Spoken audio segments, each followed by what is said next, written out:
বিশ্বে চলমান যুদ্ধ বন্ধ করতে প্রধানমন্ত্রীর আহ্বান বিশ্ব নেতাদের প্রতি। বুধবার ২৪ এপ্রিল ৬ দিনের রাষ্ট্রীয় সফরে থাইল্যান্ডে পৌঁছান প্রধানমন্ত্রী শেখ হাসিনা। সেখানে পৌঁছালে বিমানবন্দরে প্রধানমন্ত্রীকে উষ্ণ অভ্যর্থনায় বরণ করে নেওয়া হয়। থাই প্রধানমন্ত্রীর কার্যালয়ের সঙ্গে সংযুক্ত মন্ত্রী পোয়াংপেট চুনলাইদ অভ্যর্থনা জানান। সফর ও আলোচ্যসূচি থাইল্যান্ডে পৌঁছানোর পর দেশটির প্রধানমন্ত্রী থাভিসিনের সঙ্গে দ্বিপক্ষীয় বৈঠক করেন শেখ হাসিনা। এরপর যৌথ সংবাদ সম্মেলনে অংশ নেন। সেখানে বাংলাদেশের প্রধানমন্ত্রীর সম্মানে থাই প্রধানমন্ত্রীর দেওয়া একটি রাষ্ট্রীয় মধ্যাহ্নভোজে অংশ নেন।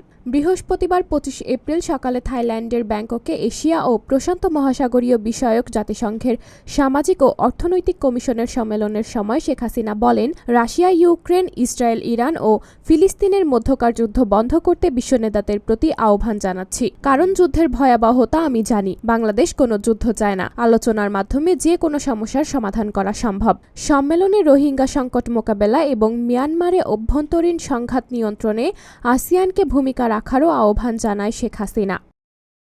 নিউজ ডেস্ক, সাবরিনা জলিল, সবার কথা।